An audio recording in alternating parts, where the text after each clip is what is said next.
শ্রদ্ধার সহিত স্মরণ করছি আমার দীক্ষাগুরু, আমার শিক্ষাগুরু, আমার ভজনের গুরু, আমার পিতাশ্রী মাতৃমণি সহ অদ্য ভাগবতী আসর আগত সকল সাধুগুরু বৈষ্ণবের চরণ পদে কমল।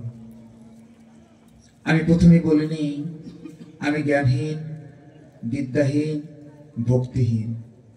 ভাগবত পাঠ করে আপনাদের মতো উচ্চ মার্গীয় সাধুগুরু বৈষ্ণবের হৃদয় মন্দিরে, হৃদয় কমলে আনন্দ দেবার মতো কোনো ক্ষমতা, শক্তি বা সামর্থ্য কোনোটাই আমার নেই।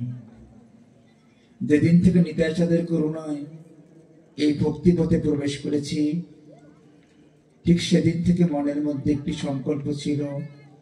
এই সংকল্পটি হচ্ছে, যতদিন পর্যন্ত এ দেহের মধ্যে প্রাণটা থাকবে, ততদিন পর্যন্ত আমার দেহের প্রত্যেকটা অঙ্গ প্রত্যঙ্গ আমাকে সমর্থন করবে। এই জড় হস্ত দিয়ে সাধুগুরু বৈষ্ণবের চরণ সেবা করতে পারবো, এই জড় পদযুগল দিয়ে গোবিন্দ মন্দিরে যেতে পারবো, এই জড় বক্ষ দিয়ে সাধুগুরু বৈষ্ণবের সাথে আলিঙ্গন করতে পারবো, এই জড় বদন দিয়ে কৃষ্ণ কথা, হরি কথা বলতে পারবো। ঠিক ততদিন পর্যন্ত যেন আপনাদের মতো সাধুগুরু বৈষ্ণবের চরণ সেবা করে যেতে পারি। এই সংকল্পকে সামনে রেখেই মূলত 1 বছরের পরিক্রমায় ঠিক 1 বছর পরে এত সুন্দর একটি মন্দির, আসলে এত সুন্দর পরিবেশ যা আসলে বলে বোঝানো যাবে না। কেননা এখানে এমন একজন মহাপুরুষ, মহামানব, যার উদ্দেশ্যে এই শ্রীমদ ভাগবতী আসরে এসেছি। হয়তো পূর্বজন্মের সুকৃতি ছিল,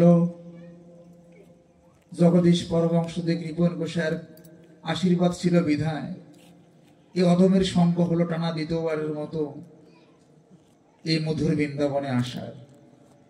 তারা এমন উচ্চ মার্গীয় গুরুদেব, আসলে একদিন কেন বাবা, একাধারে 1 মাস ভাগবতী প্রবচন করলেও তাহলে তাদের লীলা মাহাত্ম্য বিন্দু পরিমাণে শেষ করা যাবে না। তারা যে দৃষ্টান্ত আমাদের মাঝে উপস্থাপন করে গিয়েছেন, তারা যে পথ আমাদেরকে নির্দেশ করে গিয়েছেন, তারা যেভাবে আমাদের মাঝে তৈরি করে দিয়েছেন, তাদের যে শত সহস্র বাণী, ওই শত সহস্র বাণীর মধ্যে যদি একটা বাণীকে আমরা হৃদয়ঙ্গম করতে পারতাম, যদি একটা বাণীকে অনুসরণ করে চলতে পারতাম, অতি সহজেই আমরা এই ভববাদন থেকে মুক্ত হয়ে যেতে পারতাম। এই পার্শ্ববর্তী কেন্দ্রীয় বাজিতপুর, এই জগদীশ পরমহংসদেবের আশ্রমে যাওয়ার সৌভাগ্য আমার হয়েছিল। আমি যখন আপনাদের পার্শ্ববর্তী রাজের কুণ্ডপাড়াতে পাঠ করি, পাঠ সমাপ্তি আমার কিছু ভক্ত আমাকে সেখানে নিয়ে গিয়েছিলেন, আমার এই পার্শ্বজ আমার সাথে ছিল। আমি গিয়ে সত্যিকার অর্থে অভিভূত হয়েছিলাম। আমি যখন সেখানে গিয়ে গুরুদেবের জীবনী শ্রবণ করলাম, আমি যখন রূপন গোসাইয়ের জীবনী শ্রবণ করলাম, তার আধ্যাত্মিকতা আমাদেরকে স্পর্শ করলো। আসলে মনে মনে ভাবলাম যে প্রভু, প্রকৃত ধনকে আমরা ঠিকই পেয়েছিলাম, অমূল্য ধন মালিক রতনকে আমাদের ঠিকই সংস্পর্শে প্রভুপাদ দিয়ে ভগবান দিয়েছিলেন, কিন্তু আমরা না, তার সংস্পর্শে গিয়েও তাকে চিনতে পারি নাই, বুঝতে পারি নাই। যখন তিনি গত হয়ে গেলেন, যখন তিনি আমাদের মাঝ থেকে বিদায় নিয়ে চলে গেলেন, ঠিক তখনই আমাদের ভাবের উদয় হলো। আমরা বুঝতে পারলাম আমরা কি হারিয়েছি। বলে চেয়ে ধন পেয়ে মন কেড়ে নিতে কতক্ষণ। সত্যিকার অর্থে বাবাজি, এ মহাপুরুষরা না বেশি দিনে ধরাধামে থাকেন না। তারা সাময়িক সময়ের জন্য আমাদের মাঝে আসেন, যখন তাদের স্বীয় কর্তব্যগুলো সম্পাদন হয়ে যায়, ঠিক তখন না তারা আমাদেরকে অশ্রুসিক্ত নয়নে ভাসিয়ে দিয়ে তারা চলে যান। আমরা বলি গুরুদেব মরে গিয়েছেন, গুরুদেব চলে গিয়েছে, কিন্তু না, তারা অমর, তারা অবিনশ্বর। তাদের কর্মের মাধ্যমে তারা যুগ যুগান্তর বেঁচে থাকবেন। এরা যা করে গিয়েছেন, যদি আমরা তাদের ক্ষুদ্র পরিমাণ পদাঙ্ক অনুসরণ করতে পারি, তাদের রূপরেখা ঐশ্বর্য মণ্ডিত কর্মপ্রয়াসগুলো যদি আমরা অবলোকন করতে পারি, তাহলে আমাদের পারমার্থিক কোনো দুঃখ থাকবে না। আমি কি অবাক হয়ে গেলাম ভক্ত সেবা দেখে। আমাদেরকে বলল, গুরুজি আপনারা এসেছেন, দুপুরবেলা অভুক্ত যাবেন না। বাংলাদেশে অনেক আশ্রম আছে বাবা, যেখানে টিকিট কেটে প্রসাদ পেতে হয়। আমি গিয়েছি, কিন্তু এখানে তিনি এমন ভান্ডার খুলে গিয়েছেন, অতি অনাহারেও যদি দুপুরান্ত ওখানে গিয়ে উপস্থিত হয়, মধ্যাহ্ন উপস্থিত হয়, সে গুরুদেবের ভান্ডার থেকে তাদের জন্য কিঞ্চিত পরিমাণ প্রসাদ হলেও রেডি থাকেন। এবং তিনি বললেন, বাবারে, এই গুরুদেবের ভান্ডার এত অফুরন্ত, যখন আশ্রমে অনুষ্ঠান আসে কোথা থেকে যে চলে আসে আমার নিজের অবলোকন করতে পারি না, বুঝতে পারি না। এটাই হচ্ছে গুরুদেবের কৃপা। আজকে আমরা যারা এই উচ্চ মার্গীয় গুরুদেবের চরণে আশ্রিত হয়েছি, যারা তাদের বাঞ্ছা আজকে এখানে উপস্থিত হয়েছে, যে অনুপ্রেরণায়, যে ইচ্ছায়, যে প্রচেষ্টা আজকে অনুষ্ঠানে আয়োজন করা হয়েছে, জানি না আমাদের ক্ষুদ্র দেহ দিয়ে, ক্ষুদ্র দান দিয়ে আমরা গুরু সেবায় লাগবো কিনা। আমিও জানি না আমাদের এই ক্ষুদ্র প্রয়াস স্বয়ং গুরুদেব গ্রহণ করবেন কিনা। আমরা এও জানি না আমাদের এই জরা দেহটা গুরুদেবের সেবায় লাগবে কিনা। কেন বাবা, 84 লক্ষ জুড়ি ভ্রমণ করে আমরা দুর্লভ মনুষ্য জন্ম পেয়েছি। শাস্ত্র বলল কি জানেন, জীবের জীবনের সবচাইতে দুর্লভ জন্ম হচ্ছে এই মনুষ্য জন্ম। জীবের জীবনের সবচাইতে দুর্লভ সঙ্গ হচ্ছে এই মনুষ্য সঙ্গ। এই পৃথিবীতে সেই ব্যক্তি বড় সৌভাগ্যবান, যিনি তার ইহ জগতে গুরুদেবের সংস্পর্শে যেতে পেরেছে। এই জগতে সেই ব্যক্তি বড় সৌভাগ্যবান, ইহ জীবনে যার প্রতি গুরুর কৃপা হয়েছে। আর এই পৃথিবীতে সেই ব্যক্তি বড় দুর্ভাগা। শাস্ত্র বলেন, এই পৃথিবীতে দুর্ভাগাকে জানো?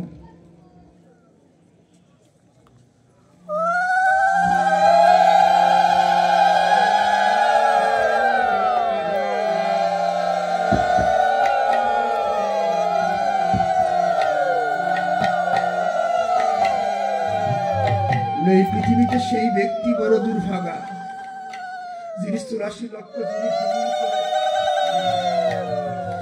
84 লক্ষ জনি ভ্রমণ করে এই দুর্লভ মনুষ্য জন্ম থেকে বঞ্চিত হয়ে গিয়েছেন, এই দুর্লভ ভক্ত সঙ্গ থেকে বঞ্চিত হয়ে গেছে। তার মতো দুর্ভাগা এই বিশ্ব ব্রহ্মাণ্ডে আর কেউ নাই। মহারাজ পরীক্ষিত যখন জানতে পারলেন তার মৃত্যু মাত্র 7 দিবস, তিনি না মৃত্যুর সংবাদ শুনে বাবা হাসতে হাসতে রাজ্য ছেড়ে বেরিয়ে যাচ্ছে। মহারাজ পরীক্ষিতের বিদায় লগ্ন শুনে রাজ্যের সমস্ত রথী মহারথীরা ক্রন্দন করতে লাগলেন। পরীক্ষিত মহারাজ বলছেন, তোমরা কাঁদছো কেন? গুরুদেব, হে মণিবর, আমরা শুনেছি আর মাত্র 7 দিবস পরে আপনার মৃত্যু অনিবার্য। আর 7 দিবস পরেই না আপনি আমাদের মাঝখান থেকে লীন হয়ে যাবেন। আমরা কেন দুঃখিত জানেন? আমরা ভেবে দেখলাম আর 7 দিন পরে নিত্যানন্দের হাতটা ভেঙে যাবে। গুরুদেব, মণিবর, কৃপা করে আর কয়েকটা দিন থাকা যায় না?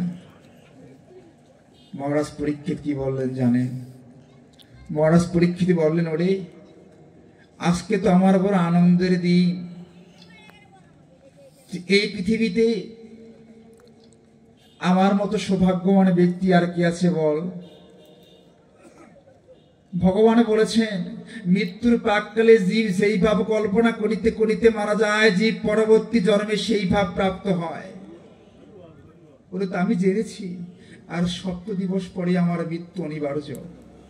আমি সিদ্ধান্ত নিয়েছি এই বাকিটা জীবন না, এই মায়ার সংসারে আর থাকবো না। এই সংসার নামক কংসের কারাগারকে পরিত্যাগ করে এই 7 দিবস ওই গঙ্গার তীরে বসে ওই হরিকথা কৃষ্ণ কথা শ্রবণ করতে করতে, ওই ভাগবতী রস আস্বাদন করতে করতে আমার জীবনটা আমার পরমানন্দের গোবিন্দের শ্রীমদন শ্রীচরণে সঁপে দেব। তোরা কাঁদছিস কেন? আজকে তো বড় আমার আনন্দের দিন। মহারাজ পরীক্ষিত চলে গেলেন, গিয়ে এই গঙ্গার তীরে বসে ওই হরিকথা কৃষ্ণ কথা শ্রবণ করতে লাগলেন। বাবারে, শুনলে অবাক হয়ে যাবেন। 1 দিন 2 দিন 3 দিন 4 দিন অতিবাহিত হয়ে গেল। ওই ভাগবতী ও হরিকথা শ্রবণ করে ওই গঙ্গার তীর থেকে না অনেকে উঠে গেলেন, কিন্তু অত্যন্ত অবাক হলেও সত্যি আমার মহারাজ পরীক্ষিত একটা মুহূর্তের জন্য উঠলেন না। তাকে প্রশ্ন করা হলো, হে মণিবর, এই গঙ্গার তীরে বসে হরিকথা ভাগবতী কথা শ্রবণ করতে করতে আজ অনেকেই উঠে গেল, তুমি কেন একটা মুহূর্তের জন্য উঠলে না? মহারাজ পরীক্ষিত কি বললেন জানেন? বাবারে, আমার এই ছোট্ট জীবদ্দশায় পৃথিবীর অপার প্রাকৃত সৌন্দর্য আমি ভোগ করেছি, পৃথিবীর অপার প্রাকৃত খাবার আমি খেয়েছি। পৃথিবীর কোনো খাবার, কোনো সুখ আমাকে বিন্দু পরিমাণ তৃপ্তি দিতে পারে নাই। কিন্তু যখন থেকে না এই গঙ্গার তীরে এসে এই হরিকথা কৃষ্ণ কথা শ্রবণ করতে লাগলাম, আমার মনে হচ্ছে কি জানো, আমার মনের মধ্যে যে অতৃপ্তি, আমার মনের মধ্যে যে আকাঙ্ক্ষা, সেই আকাঙ্ক্ষা না এই হরিকথা কৃষ্ণ কথা শ্রবণের মাধ্যমে আজকে নিতাই গৌর হরি বল বলে দূরীভূত হয়ে যাচ্ছে। হে মণিবর, 7 দিবস নয়, যদি 7 সহস্র বছর বাঁচতে পারতাম, এই হরিকথা কৃষ্ণ কথা ছেড়ে চলে যেতাম না। কেন জানো? 84 লক্ষ জনি ফোন করে মনুষ্য জন্ম ঠিকই পেয়েছি। ওই মাতৃগর্ভে ভগবানকে বলেছিলাম, প্রভু গো, শুধু একটিবার মনুষ্য লোকে জন্ম দাও। যদি একটিবার মনুষ্য লোকে জন্ম পাই প্রভু, তোমার নাম গুণগান থেকে না বিন্দু পরিমাণ বিচ্যুত হয়ে যাব না। কিন্তু যখনই আসলাম না মা, আমার করতে করতে আমৃত্য ভাবের মধ্যে ডুবে গিয়ে আমি আমার পরমানন্দের গোবিন্দের পবিত্র স্বরূপটাকেই ভুলে গেলাম। এই 84 লক্ষ জরি ভ্রমণ করে দুর্লভ মনুষ্য জন্ম পেয়ে এই হস্ত দিয়ে না কখনো সাধুগুরু বৈষ্ণবের চরণ সেবা হলো না। এই সুন্দর বক্ষ দিয়ে একটিবার কৃষ্ণ কথা হরি কথা বললাম না। একটা ছোট্ট টিয়া পাখিকে বাবা খাঁচার মধ্যে আটকে রাখলে 1 দিন 2 দিন 3 দিন 4 দিন বলশি খেলে ওর বদন দিয়ে কৃষ্ণ কথা ফোটে, কিন্তু আমি মনুষ্য লোকে এসেও না এই সুন্দর বদন পেয়ে আমার বদন দিয়ে একটিবার কৃষ্ণ কথা ফুটল না। এই সুন্দর বক্ষ দিয়ে একটিবার সাধুগুরু বৈষ্ণবের সাথে আলিঙ্গন করলাম।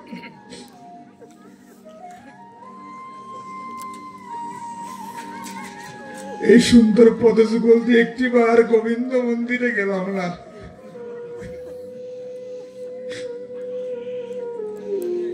এই জড়কর্ণ দেখটিবার কৃষ্ণ কথা হরি কথা শ্রবণ করলাম।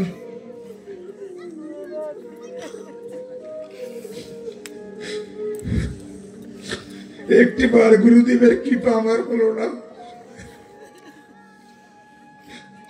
একটিবার গোবিন্দ মন্দিরে গেলাম না মাধব, তুমি বিনে আমার কেউ নাই এই পারঘাটায় ওই বৈতরণীতে। তুমি বিনে মোর কোনো বান্ধব নাই, তুমি বিনে মোর কোনো আশ্রয় নাই। বাবারে, এই কালের বিবর্তনে, কালের পরিক্রমায় না সবাই একদিন ধরা ধাম ছেড়ে চলে যাবে। হয়তো আমরাও সেই ভবনদীর পারে গিয়ে দাঁড়াবো। আমাদের চোখের সামনে না সেদিন অনেকেই সেই বৈতরণী পার হয়ে যাবে। আমরা দেখব পরমানন্দ গোবিন্দ আমাদের সামনে এসে তার ভক্তদের পার করে নিয়ে যাচ্ছে। আমরা বারবার ডাকবো, গোবিন্দ নিতাই আমাকে একটু পার করে দেবে। নিতাই ঠিকই আসবেন, এসে বলবেন কি, ওরে তুই যে ভবনদী পার হবি সেই করি কি তোর কাছে আছে? প্রভু সেই কি করিতে তুমি ভবনদী পার করো? ভগবান বলবেন, এই বৈতরণীতে না শুধু একটা করি দিয়েই বিনিময় হয়, সেটি হচ্ছে নামের করি। তুমি নামের করি দাও, তোমাকে আমি পার করে দিচ্ছি। যখন আমাদের এই শূন্য ছোড়াটার মধ্যে হাত দেব মা, দেখুন ছোড়াটায় সম্পূর্ণ ভাবে কোনো করে সেদিন নিয়ে যেতে পারি নাই। বলে, গোবিন্দ আমার সামনে সকলেই পার হয়ে যাচ্ছেন, তো তুমি কেন আমাকে পার করছো না? জোরে কীট পতঙ্গ বৃক্ষরূপে তুই যখন পৃথিবীতে এসেছিলি, বারবার আমার কাছে আর্তনাদ করেছিলি, প্রভু একটিবার মনুষ্য লোকে জন্ম দাও। তোকে জন্ম দিয়েছিলাম, তোকে সুন্দর বদন দিয়েছিলাম, সুন্দর কর্ণ দিয়েছিলাম, সবকিছু দিয়েছিলাম। তুই ঠিকই আসলি, কিন্তু এসে না আমার নাম গুণগান করলি না। আজকে যারা একটিবার ভক্ত ভরে আমার নাম গুণগান করেছে, আজ সকলেই পার হয়ে যাচ্ছে। গুরুদেব, শুনেছি এই পৃথিবীতে যার কেউ নাই তার নাকি তুমি আছো। ও প্রভু, সবাই পার হলে কি আমি পার হতে পারবো না? পরমানন্দ গোবিন্দ কি বলবেন জানেন? তুই সারা জীবনে যাদেরকে দেখেছিস, যাদের কথা চিন্তা করেছিস, যাদেরকে ভাবতে ভাবতে তুই আমাকে ভুলে গেছিস, তুই তাদেরকে না ভেবে তার সামান্য সময়টুকু আমাকে একটিবার ভাবতি, তাহলে আজকে ভবনদীর পারে তোকে রিক্ত হস্তে দাঁড়িয়ে থাকতে হতো না। গোবিন্দ কি বলেন জানেন? গোবিন্দ বলেন, আমার ভক্তরা ঘুমিয়ে গেল না, আমি ঘুমাই না। বলছে কেন? যে আমি আমার ভক্তের মনমন্দিরে পাহারা দিই। কেন পাহারা দিই জানো? যাতে কোনো পৃথিবীর কোনো অদৃশ্য শক্তি আমার ভক্তের বিন্দু পরিমাণ ক্ষতি করতে না পারে। যতক্ষণ না পর্যন্ত ভক্ত আমার হয়, ততক্ষণ না পর্যন্ত আমি ভগবান স্থির থাকতে পারি না। বাবারে, একটা কথা সব জায়গায় বলে, আপনাদের হয়তো বা বলেছে, আবার স্মরণ করিয়ে দিই। দেখবেন কি, মানুষ যখন মারা যায়, তার শ্মশানে না বাবা 4টা খুঁটি গেড়ে রাখা হয়, মাঝখানে একটা মাটির কলস রাখা হয়, ভেতরে একটু জল রাখা হয়, একটা মাটির সরা দিয়ে কলসটাকে ঢেকে রাখা হয়। কখনো কি প্রশ্ন করেছেন, বাবা এত কিছু থাকতে কেন মানুষ মারা গেলে ওই 4টা খুঁটি দিয়ে মানুষকে আটকে রাখা হয়? ভগবান বললেন কি, ওটা দেখতে 4টা খুঁটি হলেও না, ওটা হচ্ছে সংসারের 4টা মায়ার বাঁধন, যে বাঁধনে আবদ্ধ হলে না জীব সহজে বের হতে পারে না।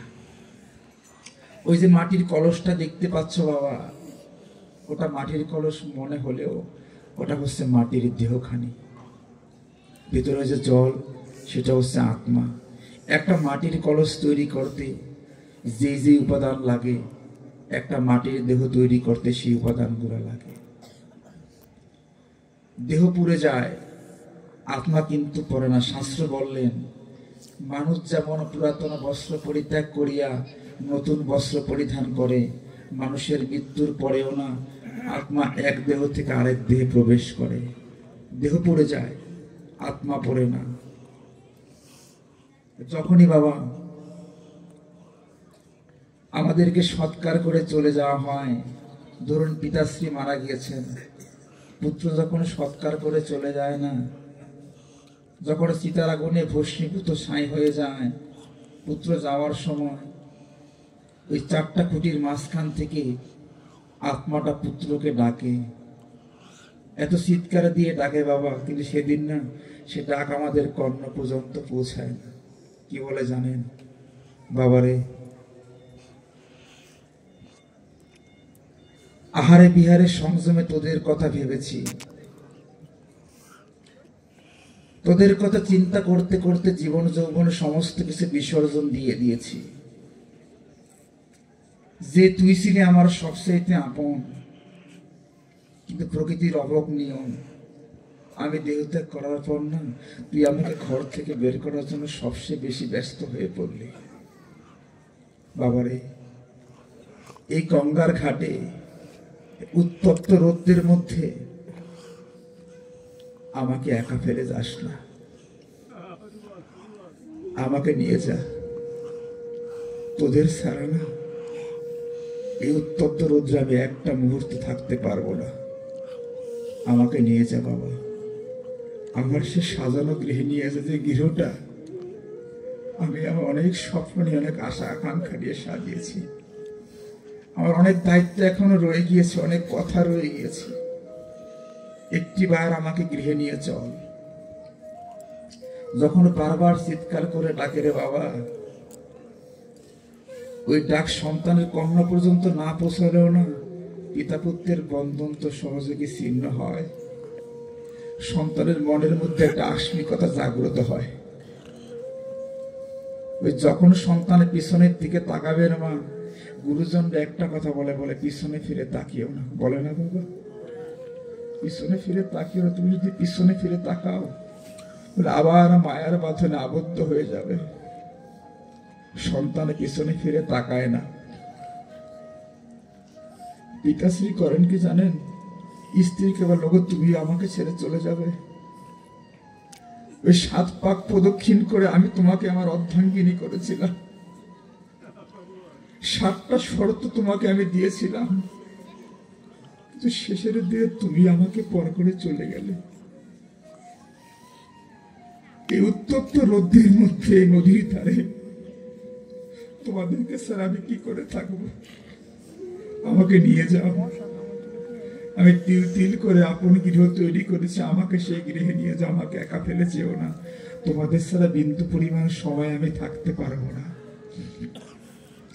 যখন স্ত্রী পেছনের দিকে তাকাবেন বাবা, আবার গুরুজনরা বলেন, বলে পিছনে ফিরে তাকিও না। যখন সবাই তাকে ছেড়ে চলে যায়,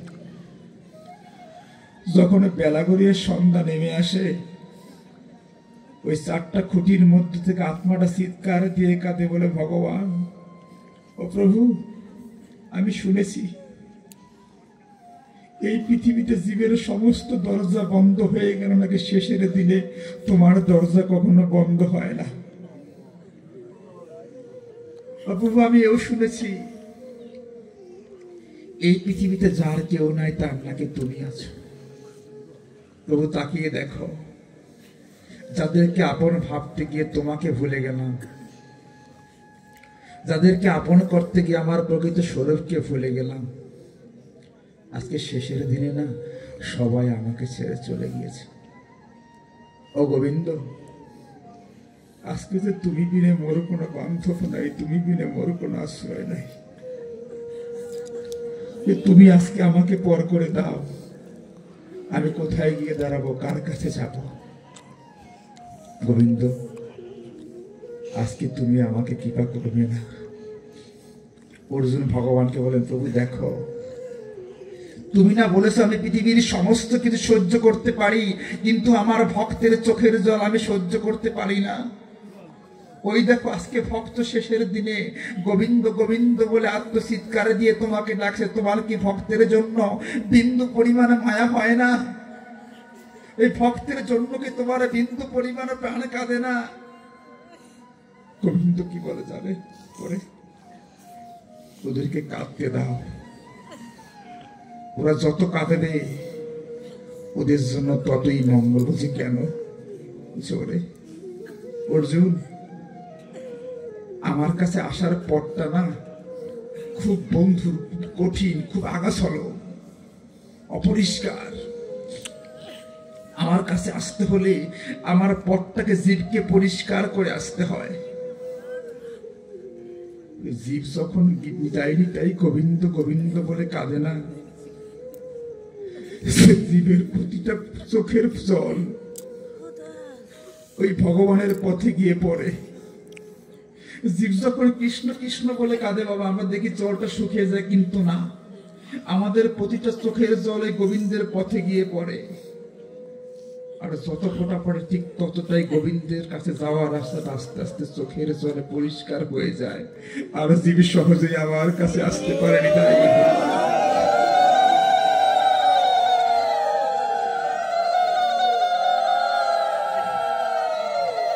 ওদেরকে কাঁদতে দাও, ওরা না কাঁদলে আমার কাছে আসার রাস্তাটা পরিষ্কার হবে না। যখন কাঁদে, তখন আত্মসমর্পণ করে বলে গোবিন্দ তুমি বিনে মোর কোনো আশ্রয় নাই, তুমি বিনে মোর কোনো বান্ধব নাই। গোবিন্দ বলে করে কাঁদছিস কেন, কাঁদছিস কেন? আজকে তোকে সবাই পরিত্যাগ করে গেল না, আমি পরমানন্দ গোবিন্দ তোকে পরিত্যাগ করতে পারবো না। কেন জানিস? প্রভু কেন? আমি তো তোমার কখনো ডাকার মতো ডাকি নাই, একটি মাত্র তোমার মন্দিরে গিয়ে বলি নাই প্রভু মন্ত্রহীনম কিনা হীনম ভক্তিহীনম জনার্দন। আমি মন্ত্র জানি না, ক্রিয়া জানি না, ভক্তি জানি না, তোমাকে ডাকার মতো ডাকতেও পারি না ও প্রভু। তথাপি কেন এই শেষের দিনে তুমি আমাকে কৃপা করবে?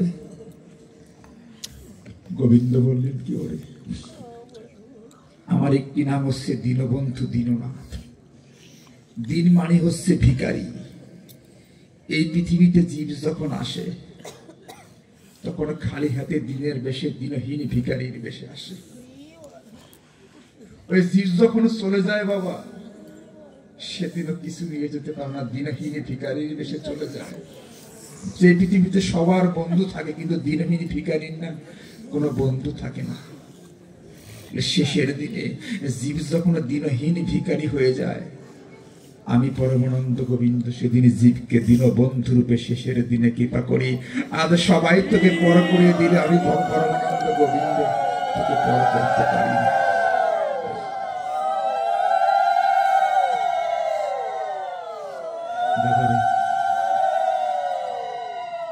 যাকে ডাকলাম সে আমাকে তুলে নিল, বলি গোবিন্দকে দিয়েছি বা গোবিন্দকে দেওয়ার মতো আমার কাছে কি আছে? গোবিন্দ বললেন পত্রং পুষ্পং ফলং জলং আমি সন্তুষ্ট হই। এই যে পত্রটা দেই বাবা, এই পত্রকে আমার সৃষ্টি করার কোনো ক্ষমতা আছে? এটাও বৃক্ষ থেকে নেওয়া। পুষ্পটা দেই, এটাও বৃক্ষ থেকে নেওয়া। যে জলটা গোবিন্দকে নিবেদন করি তা গোবিন্দর কাছ থেকে নেওয়া। যে ফলটা গোবিন্দকে নিবেদন করি তাও বৃক্ষ থেকে নেওয়া। আমি গোবিন্দকে কি দিলাম? গোবিন্দ বললেন আমি আমার ভক্তের রাজভোগে সন্তুষ্ট হই না অর্জুন। আমি আমার ভক্তের রাজভোগে সন্তুষ্ট হই না যদি সেখানে ভক্তি না থাকে। যদি কোনো ভক্ত দৈনতার বেশে দিনহীন ভিখারির বেশে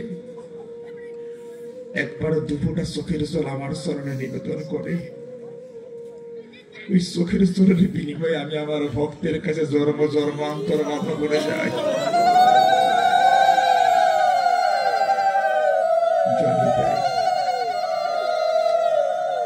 আজকে এই যে শ্লোকটা আপনাদের মাঝে পাঠ করবো বাবা, যেহেতু গুরুদেবের আশ্রম, এটা শ্লোকটা হচ্ছে ভিক্ষুমি বিপ্রি সতে বিজ্ঞানং দেষ্টা ধর্মম বর্তমান বায়াদস্য হেতুকারসম। শ্রী নারদমুনি বললেন, যে মহর্ষি আমাকে পারমার্থিক তত্ত্বজ্ঞানে দান করেছিলেন তারা দূরদেশে গমন করলেন, আমি এভাবে আমার জীবনকে অতিবাহিত করলাম। ভগবান কেন আসেন, কেনই বা চলে যান? কি বললেন? বর্তমান ব্যয়দস্য তো কারসম, আমার জীবন অতিবাহিত করলাম, আমি পারমার্থিক তত্ত্বজ্ঞান প্রাপ্ত হলাম। এখনো প্রশ্ন আসতে পারে,